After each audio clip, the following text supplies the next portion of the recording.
warahmatullahi wabarakatuh. Alladzi arsala rasulahu bil haqq liyuzhirahu wa billahi syahida. Asyhadu an la ilaha illallah wahdahu la syarika lah wa asyhadu anna Muhammadan abduhu wa rasuluh. Allahumma shalli wa sallim wa barik ala nabiyyina Muhammad wa ala alihi wa sahbihi ajma'in. Kita lanjutkan surah Al-Mu'minun ayat 52. Surah Al-Mu'minun ayat 52. A'udzu billahi minasyaitonir rajim. Wa inna hadhihi ummatukum, dan sesungguhnya ini adalah ummatukum, ummatan wahidah. Ummatukum di sini para mufassir mengartikan maksudnya sesungguhnya ini adalah agama kamu ya syarul anbiya, oleh para nabi, ummatan wahidah, adalah satu umat yang satu, yakni agama yang satu. Wa rabbukum, dan aku Allah adalah Rabb kamu. Fattaqun, maka bertakwalah kepadaku. Fataqatta'u amrahum bainahum zuburan, lalu belah bercerai-berai urusan mereka di antara mereka, zuburan, menjadi bercerai-berai. Kullu hizbin bima ladaihim farihun, setiap golongan dengan apa yang ada pada mereka. Ratihim, maka biarkan mereka dan sesatan mereka hatta hin, sampai masa. Ayah sabuna numidduhum bihi min mali wa, apakah mereka mengira annama numidduhum, bahwasanya kami membantu mereka, kami bantukan kepada mereka min mali wa, yaitu harta dan anak-anak, nusari'u lahum fil khairat, bahwa kami mensegerakan mereka kepada kebaikan, yash'urun, tetapi mereka tidak merasa. Baik, kita lihat lagi dari ayat 52. Wa inna hadhihi ummatukum ummatan wahidah, sesungguhnya ini adalah kamu agama yang satu. Wa ana rabbukum fattaqun, dan aku adalah Rabb kamu, aku Tuhan kamu, maka bertakwalah kepadaku. Jadi agama semua rasul itu yang sesungguhnya satu. Ya, sebagaimana di satu hadis Nabi katakan, di satu ayat Allah katakan bahwa wa ma arsalna min qablika mir rasul, kami tidak mengutus seorang rasul pun sebelum engkau, illa nuhi ilaihi, melainkan kami wahyukan kepadanya, annahu la ilaha illa ana, bahwa tidak ada ilah, tidak ada yang berhak disembah kecuali aku Allah, fa'budun, maka beribadahlah aku. Jadi semua agama para nabi semuanya satu misinya, yang di bawah satu kalimat, yaitu kalimat tauhid la ilaha illallah. Yang berbeda dari rasul itu hanya syariahnya, aturan-aturan. Kalau akidahnya sama, syariahnya yang beda. Allah Maha Bijaksana, Allah Hakim, maka syariah yang Allah turunkan sesuai dengan kondisi umat masing-masing. Syariah yang Allah turunkan kepada Nabi Adam alaihissalam, syariah yang Allah turunkan dan seterusnya beda yang diturunkan kepada nabi-nabi atau rasul-rasul sesudahnya. Nah, yang paling lengkap itu adalah syariat yang terakhir, yaitu syariat yang diturunkan kepada baginda Rasulullah Shallallahu Alaihi Wasallam. Jangan dirubah lagi, jangan jangan diamandemen lagi. Nggak ada hak kita untuk mengamandemen Al-Quran. Ya sudah, Al-Quran berlaku ila yaumil qiyamah. Wa ma arsalnaka illa kafatan linnas. Dan kami tidak mengutus engkau wahai Muhammad melainkan untuk manusia. Jadi semenjak Rasulullah SAW, Muhammad Rasulullah SAW diutus, syariah-syariah yang lain sudah tidak berlaku lagi. Illa kafatan linnas, melainkan untuk seluruh manusia. Basyira wa nadhir, sebagai pembawa berita gembira, wa nadhir, pemberi peringatan. Sekali lagi, jadi yang beda dari para rasul itu hanya syariahnya. Lalu bagaimana kita dengan syariah umat-umat yang terdahulu yang diturunkan oleh Allah kepada rasul-rasul sebelum Muhammad Rasulullah Sallallahu Alaihi Wasallam, atau yang biasa dikenal dengan nama syariah umat sebelum kita. Syariah umat sebelum kita itu nggak boleh kita lakukan kecuali ada takrir, ada pengakuan, ada pembenaran dari baginda Rasulullah Shallallahu Alaihi Wasallam. Contohnya puasa Nabi Daud. Nabi Daud, ya, karena Rasulullah katakan afdhalus shalah ba'dal fardhah salatu Daud. Seutama-utama salat sesudah yang fardu adalah salatnya Daud. Wa afdhalus siyam ba'dal fardhah, seutama-utama puasa sesudah yang fardu adalah siyamu Daud, yaitu puasa Nabi Daud. Jadi syariah yang terdahulu nggak bisa kalau tidak ada pembenaran, pengakuan dari Rasulullah Shallallahu Alaihi Wasallam. Yang bolehkan syariahnya Nabi Adam buat kita, nah itu incest ya, nikah satu, anak Nabi Adam kan nikah sama, tidak ada manusia yang lain, nggak ada manusia yang lain. Maka syariah Allah turunkan sesuai dengan kondisi masing-masing. Dia jangan dirubah lagi. Ini yang terakhir ini la yaumil qiyamah syaqqa fatal linnas. Berarti sudah ini dong, sudah out of date. Oh enggak, Islam tetap up to date untuk dijalankan sampai kapanpun, sampai hari kiamat.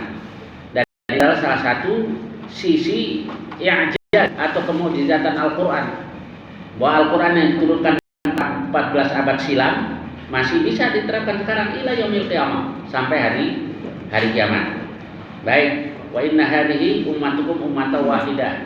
Jadi kitanya agama ini adalah satu agama wahidah, wa ana rabbukum fattaqun. Kemudian fataqatta'u amrahum bainahum zuburan. Urusan mereka menjadi bercerai-berai di antara mereka. Yakni manusia yang Allah utus para rasul kepada mereka berpecah belah. Yang beriman kepada para rasul tadi, ada juga yang tidak, ada yang berubah, yang dibawa oleh para rasul tadi jadi belah, yang masing-masing bangga dengan apa yang ada pada mereka. Kullu hizbin bima ladaihim farihun. Jadi ini tentang orang-orang yang bercerai-berai, yang menyimpang dari ajaran para nabi tadi, itu macamnya banyak. Kalau kita lihat saja sudah, yang mengaku pengikut rasul ini, nanti kan berpecah belah menjadi sekte macam-macam. Nah sekarang kita harus jaga Islam ini. Kita harus jaga, jangan sampai orang mengatasnamakan Islam ternyata bukan Islam yang diajarkan. Jadi yang kayak begini yang suka ngeribetin perjalanan dakwah. Itu orang yang ngaku ini dari Islam padahal bukan dari Islam. Baik, jadi kullu hizbin bima ladaihim farihun. Tiap golongan bangga dengan ada apa yang ada pada mereka. Jadi rasa out grupnya sangat tinggi mereka. Jadi ini yang sesungguhnya kaum yang bercerai-berai tadi itu sulit untuk disatukan, itu susah disatukan. Saya hanya cerita Jadi kalau orang bicara toleransi atau intoleransi, itu biasanya yang dituduh tidak toleran atau yang dituduh intoleransi siapa? Pasti umat Islam, Muhammad ini. Coba lihat realitanya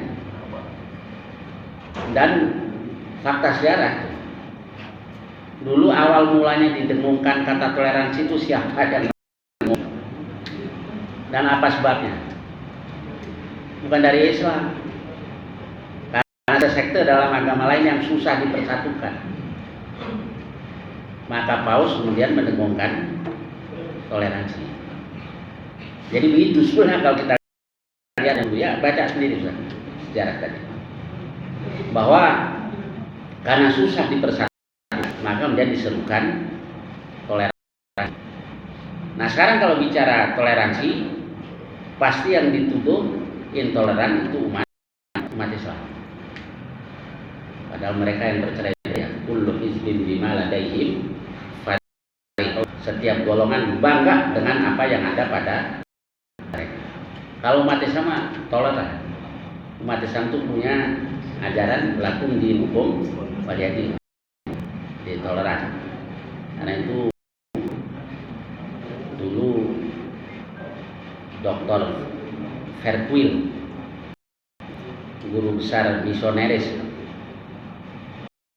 yang toleransi di Indonesia, apa saya lupa siapa yang menanggapi. Allah yarham Pak Nasir, dia bikin tulisan sumbangsih untuk Dr. Verkuil. Saya masih lupa ingat tentang isinya. Itu diantaranya begini yang saya ingat. Katakan oleh Dr. Verkuil itu ada benar kalau toleransi bisa berjalan dengan baik. Nah, sebabnya karena mayoritas di Indonesia itu umat Islam. Lalu beliau jelaskan lagi bahwa di negara yang mayoritas umat Islam, toleransi itu bisa berjalan dengan baik. Nah ini realita yang orang lupakan. Jadi seolah-olah yang dituduh tidak toleran itu umat Islam. Coba lihat, setiap negara di mana mayoritas penduduknya Muslim pasti terjaga yang minoritas. Bahkan kadang ngadi-ngadi gitu. Jadi terjaga. Sudah lihat di mana saja. Nah, lalu dia katakan bahwa tapi bagaimana di Filipina umat Islamnya kan minoritas. Nasib umat Islam di Mindanao, Sulu dari dulu ya sudah seperti itu. Meski ditutup-tutupi ya ketahuan juga. Ya yang belum lama kayak Myanmar dan juga yang lain-lain. Lalu di India itu kan sekarang ada media sosial jadi orang tahu semua. Dari dulu, kami dulu tahun 81 ingat saya diajar oleh beberapa ustadz, diantaranya Abdul Salam Anglo, tokoh dari India. Dia katakan bahwa di sana lagi sholat id di Brondong tahun 80-an. Cuma karena radio masih, ya TV juga masih ini lah, ya, jadi nggak diekspos. Jadi kalau sekarang orang pada membicarakan itu partai apa Jana sekarang. Ya sebenarnya dari dulu, dari baik. Dan Irlandia Utara itu juga dari zaman dulu. Sama-sama Nasrani, Kristen dan Protestan. Apa? Protestan dan Katolik Protestan dari dulu. Dan di mana-mana. Orang Quran sudah katakan kullu hizbin bima. Jadi sama mereka pun susah untuk dipersatukan. Tapi kenapa selalu yang dituduh intoleran itu umat? Kita ikut-ikutan. Nah, korban dari pembentukan opini mereka yang bikin kita ikutan. Tuhan nggak toleran, macam gimana umat Islam nggak toleran? Jangan diganggu kalau orang Islam. Di Quran di surah Al-Mumtahanah memang begitu. Nggak ada dosa terhadap orang-orang yang tidak memerangi kamu dalam urusan agama, tidak mengusir kamu dari negeri kamu.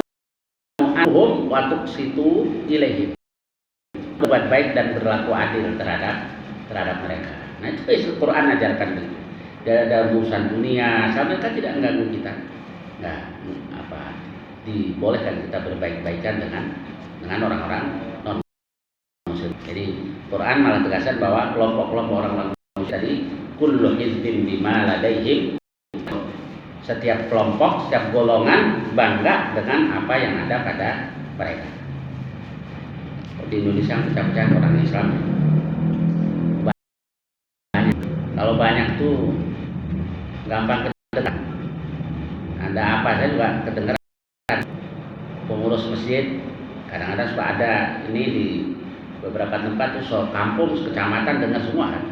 Oh masjid sana tuh ada masalah, tuh dengar. Tempat ibadah yang lain nggak ada yang dengar kan. Ya kita mayoritas, jadi seolah-olah yang berpecah belah itu umat Islam.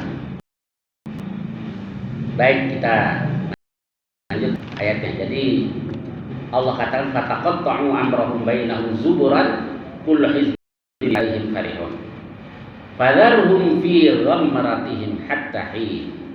Biarkan mereka dalam kesesatan mereka hatta hin, sampai suatu masa. Aruna annama numidduhum bihi min mali wa banin nusari'u lahum bil khairat bal la yashurun. Apakah mereka mengira bahwa kami berikan kepada mereka harta anak-anak itu berarti kami mensegerakan mereka dalam kebaikan ini? Kalau Allah Subhanahu wa taala memberikan harta anak-anak kepada mereka, jangan salah paham. Bukan berarti Allah reba, bukan berarti Allah memuliakan mereka, tapi itu istidraj. Nah ini juga pelajaran buat kita. Jadi kalau kadang-kadang orang-orang musyrik, orang-orang kafir kok lebih kaya, lebih ini, jangan lantas kita beranggapan bahwa nah berarti itu benar, berarti itu yang benar. Sebab begini, orang ada ya'budun Allah ala harfin, di Quran Allah katakan beribadah kepada Allah ala harfin, di pinggir, yakni ala syakir, ragu-ragu. Jadi dulu orang Arab Badui kalau habis datang ke masuk Islam, pulang ontanya beranak dan seterusnya, yang dibawa oleh Muhammad Rasulullah SAW. Jadi kalau tidak berarti nggak benar agama. Jadi mengukur benar dan tidaknya dari situ. Nah, karena di antara kita juga begitu, mengukur ini diridhoi tidak oleh Allah dari sisi dunia. Kalau soal urusan dunia itu bukan pertanda Allah. Contohnya orang-orang musyrik, jangan salah sangka, jangan mengira annama numiddu bihim min mali wa banin nusari'u lahum fil khairat, bahwa apa yang kami berikan kepada mereka anak-anak dan juga harta bukan berarti kami mensegerakan mereka dalam kebaikan. La yashurun, tetapi mereka tidak merasa. Nah, di dalam salah satu hadis yang diriwayatkan oleh Rasulullah SAW katakan gini, qasama bainakum akhlaqakum kama qasama bainakum arzaqakum. Sesungguhnya Allah membagi-bagi di antara kamu akhlak kamu. Sebagaimana Allah membagi-bagi juga, Allah membagi juga rizki buat kamu. Wa innallaha yu'tid dunya may yuhibbu wa man la yuhib. Dan sesungguhnya Allah memberikan dunia orang yang Allah cintai dan yang Allah tidak cintai. Jadi kalau dunia bukan pertanda kalau Allah berikan dunia kepada orang yang Allah cintai dan yang Allah tidak cintai. Tetapi wala yu'tid din illa liman ahabba. Allah tidak memberi agama kecuali buat orang yang Allah cintai. Jadi harta bukan pertanda kalau Allah cinta. Bisa kita dikasih rizki oleh Allah karena Allah redha terhadap kita, tapi bukan selalu tanda dari kecintaan Allah seorang hamba. Faman a'tahullahu din faqad ahabba. Barang siapa yang Allah berikan agama kepadanya, berarti Allah mencintainya. Walladzi nafsu Muhammadin biyadihi. Demi Allah yang jiwa Muhammad ada di tangannya. La yuslimu abdun hatta qalbuhu wa lisan. Seorang hamba tidak masuk Islam, tidak berserah diri hingga lisan dan hatinya juga masuk Islam atau berserah diri kepada Allah. Jadi Islamnya seorang muslim sesungguhnya kalau dia berislam dengan lisan dan hatinya. Wala yu'minu hatta ya'mana jaruhu bawa'iqah. Dan seseorang beriman hingga tetangganya merasa aman kejahatan dari gangguannya. Wa ma'akuhu ya Rasulullah. Apa kejahatannya, gangguannya itu wahai Rasulullah? Ghussuhu, apa ghusmuhu wa dhulmuhu, ya kedolimannya. Wala yang abdun malan min haram fayunfiqa minhu fayubaraka lahu fi. Dan seseorang tidak mencari harta dari usaha yang haram lalu dia infakkan kemudian diberkahi, enggak bakal diberkahi. Wala yatasaddaq balamin, dan dia sedekah darinya lalu diterima. Jadi kalau sedekah dengan usaha yang haram juga tidak diterima oleh Allah Subhanahu wa taala. Baik, jadi Nabi SAW katakan seorang hamba tidak mencari harta dari usaha yang haram lalu dia belanjakan lalu nggak akan diberkahi oleh Allah. Atau kalau dia sedekah dengannya lalu diterima juga tidak. Wala yatruku khalfa dhahri, dia juga tidak membiarkannya atau tidak mensedekahkannya, ditinggalkan di atas punggungnya, illa kana zadahu lanar, melainkan hanya menambah untuknya menuju ke neraka.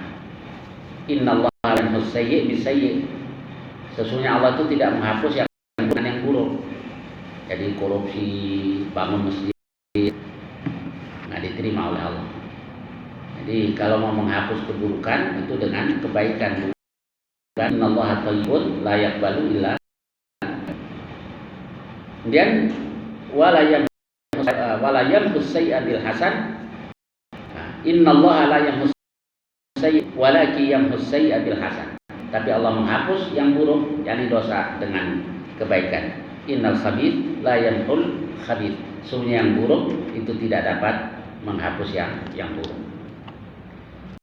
Baik, setelah Allah Subhanahu wa taala menjelaskan tentang orang yang bercerai-berai, yang tidak beriman kepada para rasul, kemudian mereka bercerai-berai dan membuat kelompok masing-masing kelompok bangga dengan apa yang ada pada mereka. Sekarang orang-orang yang takut Allah.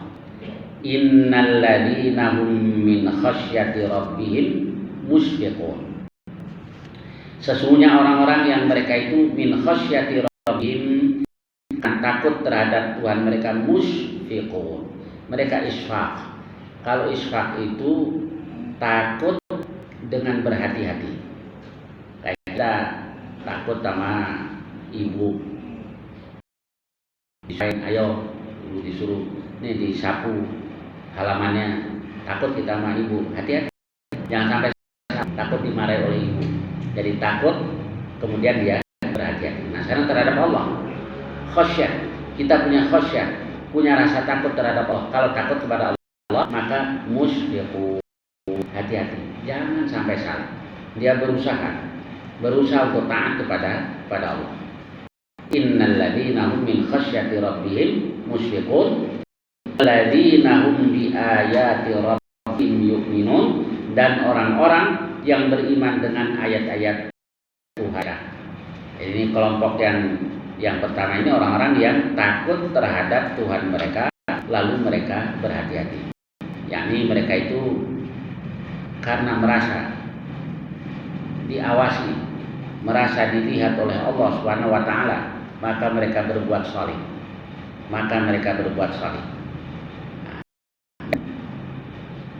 Takut kalau Allah tidak redha, takut kalau dianggap oleh Allah Subhanahu wa taala. Karena itu kalau Hasan Al-Basri katakan bahwa innal mu'min jama'a ihsanan taqatan. Seorang mukmin itu menghimpun antara ihsan, dia berbuat baik, yang selalu merasa diawasi Allah, wa syafaqatan, dan syafaqah, dia berhati-hati. Jika dia merasa selalu dilihat oleh Allah, dia berhati-hati. Wa innal munafiq jama'a isa'atan wa amnan. Munafik menghimpun dua hal, isa'ah berbuat buruk, wa amnan merasa aman. Hanya itu bedanya, Pak. Kalau mukmin kan takut kalau salah, takut kalau diadab oleh Allah, maka dia berhati-hati. Kalau munafik enggak, semau dia, karena dia tidak takut terhadap Allah. Wa amnan, dan aman, merasa tidak takut dari Allah. Orang mukmin itu melakukan dosa, nyesel. Dia berusaha supaya dosanya diampuni oleh Allah. Istighfar, dia banyak berbuat baik karena menyesali dosa-dosa. Orang munafik biasa saja. Nah itulah asalnya di Quran, yang banyak istighfar itu malah orang yang beriman, yang bertakwa. Jadi justru orang yang bertakwa yang banyak beristighfar kepada Allah. Wabil ashar hum yastaghfir. Dan di waktu sahar mereka istighfar. Itu orang yang bertakwa. Kemudian wal mustaghfirina bil ashar, dan orang-orang yang istighfar di waktu sahar menjelang subuh, itu juga orang-orang yang bertakwa. Bukankah orang itu sudah hati-hati? Takut kalau salah, takut kalau dosa. Nah, kok malah justru? Nah, ini kalau sahabat Ibnu Mas'ud radhiyallahu anhu mengatakan begini. Seorang mukmin itu memandangnya bagaikan sebuah bukit, sebuah gunung. Dia ada di bawahnya. Dia takut sewaktu-waktu gunung itu jatuh timpa dirinya, maka dia buru-buru cari ampunan dari Allah. Nah, itu beriman. Nah, di Quran dikatakan istighfar di waktu sahar. Kalau seorang munafik memandang dosanya itu bagaikan lalat yang hinggap di hidung, ditepis, terbang, selesai. Nah, ini munafik, kata Ibnu Mas'ud. Aman dia, nggak takut terhadap siksa Allah. Kecil, udah biasa, nggak apa-apa. Nah, ini kayak munafik kan kayak begini. Kalau merenteng dosa, meremehkan pahala. Baik, jadi kembali ke perkataan Hasan Al-Basri tadi, kalau mukmin jamaah ihsanan wa syafaqah. Seorang mukmin menghimpun satu ihsan, dia baik, dia selalu diawasi oleh Allah, wa syafaqah, dan dia berhati-hati. Tapi namanya manusia berhati-hati, itu tetap saja kullu khata. Semua anak cucu Adam itu kan bikin salah, apalagi yang nggak hati-hati. Manusia berhati-hati tetap saja, kalau manusia itu pasti berbuat salah, apalagi yang tidak berhati-hati. Maka selalu disebut Allah Subhanahu wa taala. Wa innal munafiqa isa'atan wa amnan. Nah, kalau munafik yang dia himpun, dia punya dua hal. Satu, isa'ah, berbuat salah, berbuat dosa, wa amnan, merasa aman, yakni tidak takut terhadap Allah. Baik, lanjutannya ayat 58, walladzina hum bi ayati rabbihim yu'minun. Dan orang-orang yang beriman kepada ayat-ayat Tuhan mereka. Ini beriman dengan ayat-ayat kauniyah, tanda-tanda kebesaran alam semesta ini. Apa kalau manusia ngomong banyak sekali, maupun ayat-ayat yang munazzal, ayat-ayat yang diturunkan oleh Allah Subhanahu wa taala. Jadi seorang mukmin itu mengambil pelajaran dari apa saja, dari ayat-ayat Allah yang ada di alam, dijadikan sebagai pelajaran, dan Allah perintahkan kita untuk memperhatikan itu. Tidak usah jauh-jauh, yang ada di diri kita sendiri. Sanlihim ayatina fil afaq wa fi, kami akan perlihatkan kepada mereka ayat-ayat kami yang ada di ufuk dan juga yang ada pada diri kita sendiri. Ini semua banyak pelajaran dari Allah yang ada di ayat-ayat kauniyah ini kalau kita mau memperhatikan. Dan juga dengan munazzal yang diturunkan oleh Allah Ta'ala. Walladzina hum bi rabbihim la yusyriku, dan orang yang terhadap Tuhan mereka tidak bukan Allah. Sebagaimana sudah sering kita bahas bahwa dosa yang terbesar itu adalah syirik. Yaghfiru ayyusyraka bi wa yaghfiru ma duna dzalika, sesungguhnya Allah tidak ampuni kalau dipersekutukan. Wa yaghfiru ma duna dzalika liman yasha, Allah ampuni selain itu bagi siapa saja yang Allah kehendaki.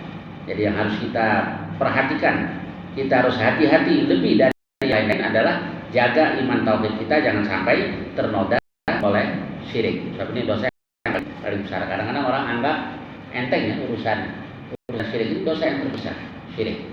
Dan kalau tauhid kita jaga, mati dalam keadaan bertauhid, tidak musyrik, dijamin surga. Dijamin surga. Dijamin juga dapat syafaat dari Rasulullah Shallallahu Alaihi Wasallam yang akan dapat syafaat mati dalam keadaan tidak musyrik. So kata Rasulullah SAW, likulli nabiyyin da'watun mustajabah. Semua nabi itu semua. Nabi Nuh alaihissalam, tapi doanya sudah digunakan di dunia. Rabbi la tadar 'alal ardi minal kafirina dayyara. Wahai Tuhanku, jangan kau sisakan seorang pun penduduk yang kafir di muka bumi ini. Dikabul oleh Allah. Muhammad Rasulullah SAW mana doanya yang terbesar? Wa inni ikhtaba'tu da'wati, akan aku simpan syafaatan di ummati yaumal qiyamah, sebagai syafaat untuk umatku nanti pada hari kiamat. Siapa yang akan? Wa innaha na'ilatun insyaallah syafaatku mengenai man mata min ummati la yusyriku billahi syai'a. Barang siapa yang mati di antara umatku dalam keadaan tidak mempersekutukan sesuatu pun dengan Allah. Ini yang nanti akan dapat syafaat Rasulullah SAW. Karena itu jangan sampai musyrik, Walladzina hum bi rabbihim la yusyrikun. Walladzina yu'tuna ma atauhum wajil. Dan orang-orang memberikan apa yang mereka berikan wajilah, dan sedangkan hati mereka takut. Apa maksudnya? Para mufassir katakan maksudnya orang-orang yang beriman itu dia berikan zakat, dia sedekah, dia infak. Di sini ada rasa, ya Allah jangan sampai tidak diterima amal saya. Jadi kaitan dengan isfaq tadi, dia hati-hati, dia berikan suatu dan berharap supaya diterima oleh Allah. Jangan sampai tidak diterima oleh Allah. Nah, ini makna dari waqulu wajilah annahum ila rabbihim raji'un, bahwa mereka akan kembali kepada Tuhan mereka. Kemudian selanjutnya ulaika yusari'una fil khairat, mereka orang-orang yang bersegera kepada kebaikan, wa hum laha sabiqun, dan mereka menang. Mereka akan apa yang mereka kejar tadi. Jadi inilah orang-orang yang yusari'una fil khairat. Sebab di ayat 5, orang-orang musyrik dikasih harta, dikasih anak-anak yang banyak, yang salah sangka, bukan berarti Allah nusallahum fil khairat bal la yashurun. Jangan mengira akan segerakan mereka kepada kebaikan. Yang bersegera kepada ini yaitu innal ladzina min khasyati rabbihim musyfiqun. Sesungguhnya orang-orang takut terhadap Tuhan mereka berharap walladzina hum biayati rabbihim yu'minun, dan orang-orang yang beriman terhadap ayat-ayat Tuhan mereka, walladzina hum bi rabbihim la yusyrikun, dan orang yang tidak musyrik terhadap Tuhan mereka, walladzina yu'tuna ma ataw wa qulubuhum wajilah, dan orang yang memberikan apa yang mereka berikan sedangkan hati mereka takut, annahum ila rabbihim raji'un, akan kembali kepada Tuhan mereka, ulaika yusari'una khairat, mereka itulah orang yang bersegera kepada kebaikan, wahum sabiqun, sedangkan mereka menang atau akan oleh. La wala nukallifu nafsan illa wus'aha, dan kami tidak membebani satu jiwa kecuali wus'aha, sesuai dengan kemampuannya. Waladaina kitabun yantiqu bil haqq, sedang di sisi kami ada kitab. Kitab yang dimaksud adalah kitabul a'mal, kitab yang mencatat amal perbuatan. Waladaina kitabun yantiqu bil haqq, mengatakan yang benar. Wahum la yudlamun, sedangkan mereka tidak dizalimi. Qulubuhum fi ghamratin min hada, tapi hati mereka di dalam kesesatan dari hal ini. Wa'malun min duni dzalik, dan mereka memiliki amal selain yang itu, yakni amal mereka bukan baik seperti yang disebut tadi. Dzalika hum laha amilun, yang mereka mengerjakannya. Hatta idza akhadna mutrafihim, hingga ketika kami hukum orang-orang yang berbuat di antara mereka, bil adab, kami hukum dengan adahum yaj'alun, tiba-tiba mereka memohon-mohon, tapi terlambat memohon-mohon. La yaum, jangan memohon-mohon pada hari ini. Inna la tumsarun, soalnya kamu tidak ditolong, nggak akan ditolong dari azab Allah. Kanat ayati tutla alaikum, sungguh ayat itu telah dibacakan kepada kamu. Fakuntum ala aqabikum tanqisun, kamu berbalik di atas tumit-tumit kamu, yakni kamu tidak beriman.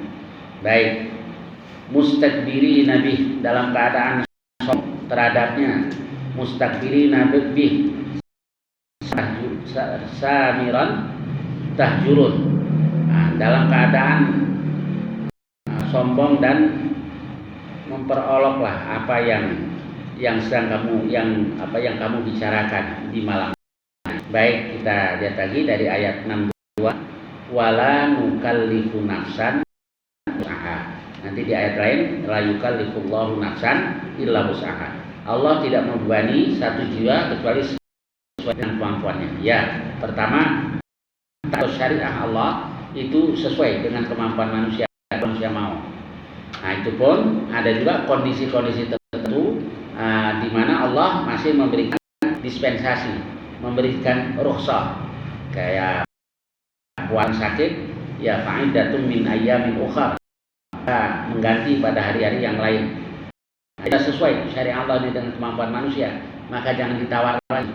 Jadi ketika ada kondisi tertentu masih ada kemurahan.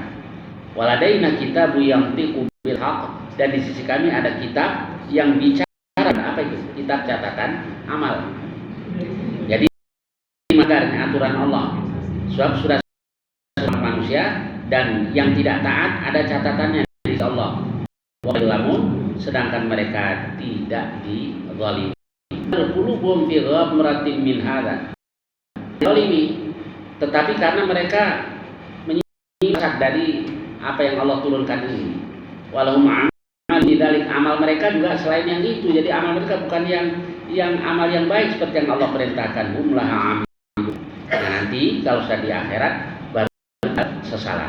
Begitu dan seterusnya. Baik, sampai dengan ayat ini, insyaallah akan datang kita lanjutkan ayat-ayat berikutnya. Barangkali ada pertanyaan-pertanyaan tentang ayat-ayat tadi atau lainnya yang saya bisa, silakan. Ustaz, saya menanyakan nih, orang kafir sama orang munafik, apa itu gimana? Apa orang munafik itu akan masuk surga? Ya, sudah. Ya. Munafik akan masuk surga. Allah munafik dan kafir di neraka jahanam. Innallaha jami'ul kafirin wal munafiqin. Allah kumpulkan orang kafir dan orang munafik. Jadi munafik yang dimaksud itu adalah munafik yang qadi, munafik dari segi akidah, yaitu orang-orang kafir yang pura-pura muslim atau orang-orang yang kesini enggak kesana enggak. Mudzabdzabina baina dzalik la ilaha illa wa la ilaha illa. Kembang-ambing di antara itu, tidak kepada mereka yang ini, tidak juga kepada mereka itu. Nah, ini neraka tempatnya. Kan Allah katakan innal munafiqin fid darkil asli minan nar. Orang-orang munafik itu, sesungguhnya orang-orang munafik itu berada di lapisan terbawah dari neraka. Kalau bahasanya Pak Haji Madun, inpe neraka. Jadi keras.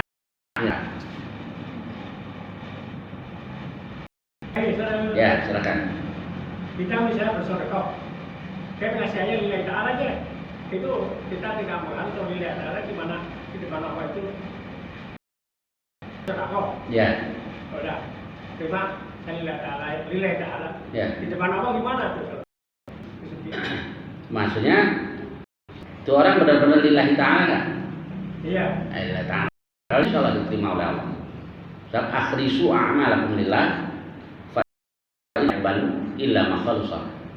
Ikhlaskan amal kamu karena Allah, sebab Allah tidak yang ikhlas, yang murni karena Allah. Tapi yang benar-benar ikhlas karena Allah. Ada yang mengatakan ikhlas, artinya tidak. Ini saya ikhlasin karena Allah, tapi jangan lupa yang ntar pilih gue. Nah,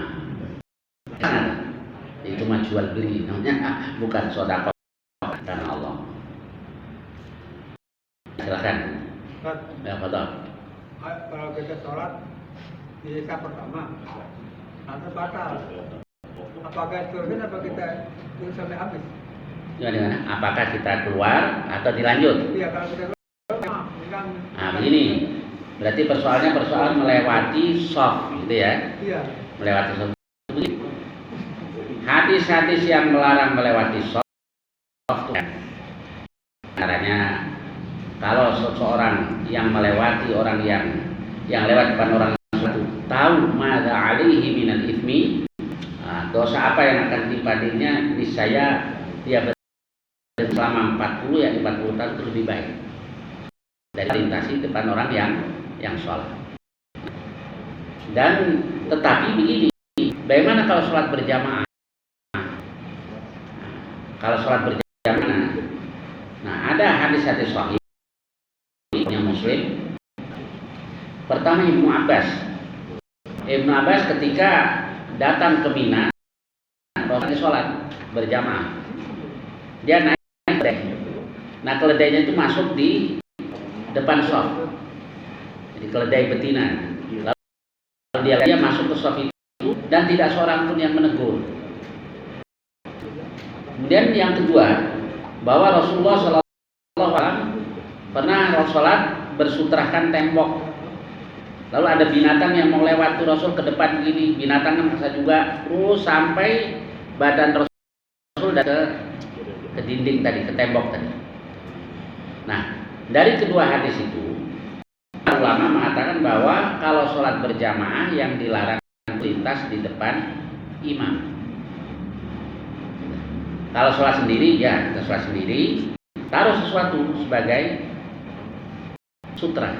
Kan tidak ada kan di situ apa sutra. Jadi kalau kita sholat di taruh sutra.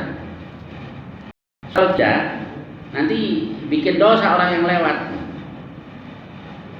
Kalau sudah pakai sutra lewat sini nggak apa-apa. Ini kalau sholat sendiri. Kalau sholat berjamaah, imamnya pakai sutra. Maka yang melintas di sini. Kalau dia lewat atau di belakang imam tidak apa-apa, berdasarkan dua hadis yang tadi saya sampaikan.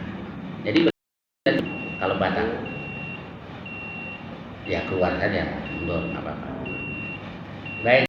Bertahan di situ karena mungkin ya kan orang ini kan. Kalau tetap di situ, ya dia untuk nggak sholat, keluar lewat pinggir lah bisa. Ya, Silakan. Ustaz, orang itu sudah sholat sendiri. Itu lewat saya tahan ini, nggak mau. Betul. Lewat lagi. Baik, lagi, hadisnya nggak mau. begini. Kalau salah seorang dari kamu sholat menghadap sutra, jadi sudah menghadap sutra, lalu ada orang yang lewat, nah, maka hendaklah dia akan faliat. Jadi kita sudah menghadap ke sutra, ada yang mau lewat.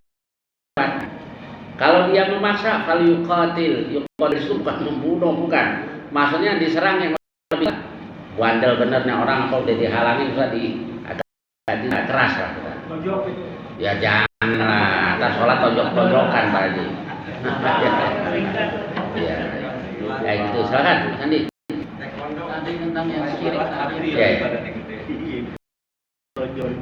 Ada hadis yang orang tuh ibadah nggak boleh karena dunia, syirik karena dunia. Terus yang satu lagi ada hadis, contoh buat contoh lah, seperti Fatihah 4 rakaat, hari itu dia dalam jamiah. Bagaimana kita mendudukkan hadis ini dan mengkondisikan hati kita? Begini, orang yang beribadah karena janji-janji Allah dan insya Allah makbul. Jadi dia karena Allah juga yang perintahkan dan Rasul kalau begini kan Allah yang suruh. Makbul, karena yang kita harap adalah Allah Subhanahu wa Ta'ala. Nah, dan balasan-balasan tadi diantaranya ada yang duniawi, ada yang ukhrawi. Mutasyiq. Nah, itu kan urusan dia. Puasalah kamu akan menjadi. Nah, sekarang orang yang beribadah karena mengharap surga Allah makbul, insya Allah diterima kalau dia ikhlas karena Allah. Nggak pikirin apa-apa, pokoknya ibadah kepada Allah. Itu juga insya Allah. Allah alam.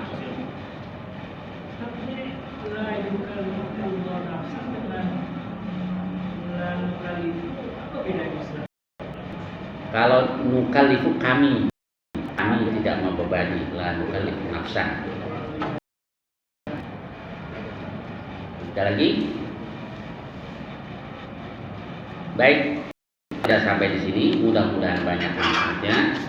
Wassalamualaikum warahmatullahi wabarakatuh. Alhamdulillahirabbil alamin. Assalamualaikum warahmatullahi wabarakatuh.